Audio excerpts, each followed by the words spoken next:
পশ্চিমবঙ্গের আকাশে হঠাৎই দেখা মিলল এক অভিনব চিত্র।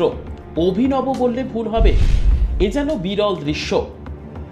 সূর্যের চারিদিকে গোল রিং লক্ষ্য করা গেল। এই দৃশ্য দেখতে বিভিন্ন জায়গায় ভিড় জমিয়েছিলেন সাধারণ মানুষ। মঙ্গলবার পশ্চিমবঙ্গ রাজ্যের বিভিন্ন জায়গায়, পাশাপাশি উত্তর চব্বিশ পরগনা ও দক্ষিণ চব্বিশ পরগনার ভাঙড় ও বসিরহাট জুড়ে বিরল দৃশ্যের সাক্ষী থাকলো সাধারণ মানুষ।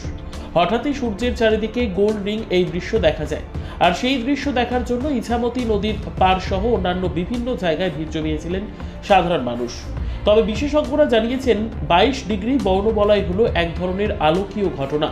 বরফ স্ফটিকে আলোর ক্রিয়ার ফলে এই ধরনের বর্ণবলয়ের উদ্ভব হয়। সূর্যের চারিপাশে আনুমানিক 22 ডিগ্রি আপাত ব্যাসার্ধ বিশিষ্ট এই বলয় বা চক্রের আবির্ভাব হয়।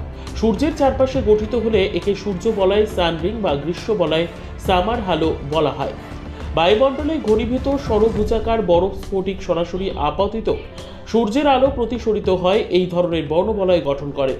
বলয়গুলো আকারে বৃহৎ দেখাতে পারে, এর ব্যাসার্ধ প্রসারিত বাহুর দৈর্ঘ্যের প্রায় সমান। 22 ডিগ্রি বর্ণবলয় প্রতি 100 দিনে একবার দেখা যেতে পারে, অর্থাৎ প্রকৃতিতে রংধনুর চেয়ে এদের বেশি দেখা যায়। লোকগাথা অনুযায়ী সূর্য বলয়কে আসন্ন ঝড়ের সংকেত হিসেবে গণ্য করা হয়।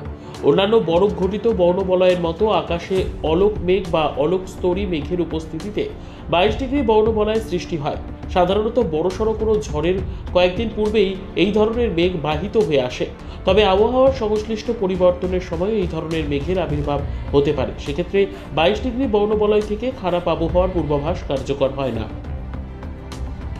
Bureau report, ICTV news Bangla.